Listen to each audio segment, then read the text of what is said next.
પાનવાલા રસોઈમાં તમારું સ્વાગત છે। આજે આપણે બનાવશું શિયાળા માટે બિલકુલ અલગ પ્રકારના વડા। એના માટે સૌથી પહેલાં એક કુકરમાં અડધો કપ તુવેરના દાણા લેશું। તેની જગ્યાએ તમે વટાણા પણ લઈ શકો છો।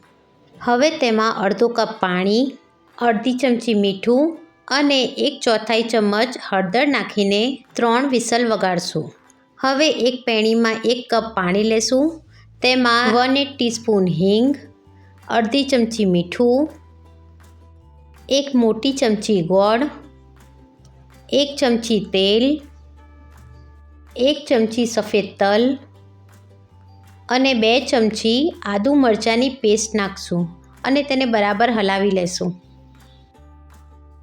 હવે જે આપણે તુવેરના દાણા બોઇલ કર્યા હતા તે આ પાણીમાં નાખશું અને થોડા કાપેલા કોથમીરના પાન નાખશું અને તેને એકવાર હલાવી લેશું। હવે તેમાં થોડું થોડું કરીને અડધો કપ ચોખાનો લોટ નાખશું અને તેને લગાતાર હલાવશું। હવે ચોખાનો લોટ મિક્સ થઈ ગયો છે। હવે તેમાં 1/4 કપ જુવારનો લોટ નાખશું અને તેને પણ એક સરખો હલાવશું।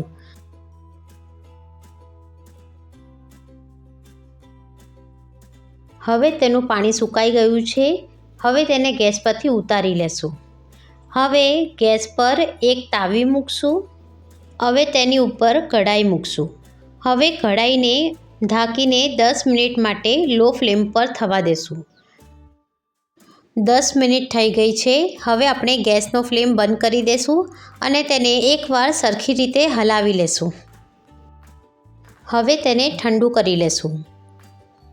આપણો લોટ ઠંડો થઈ ગયો છે। હવે તેમાં 1 ચમચી લીંબુનો રસ નાખશું અને તેને 1 મિનિટ માટે સારી રીતે મસળી લેશું।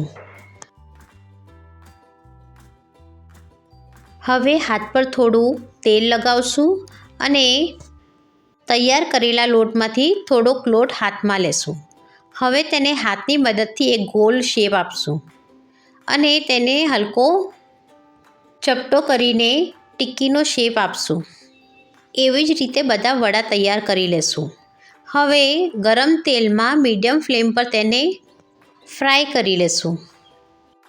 વડા નાખ્યા પછી તેને 2-3 મિનિટ માટે અડવું નહીં, નહીંતર વડા ફાટી જશે। 2-3 મિનિટ થઈ ગઈ છે। હવે તેને જારીની મદદથી ધ્યાનથી પલટાવી લેશું। હવે વડા બંને તરફથી ગોલ્ડન બ્રાઉન થઈ ગયા છે। હવે તેને આપણે બહાર કાઢી લેશું।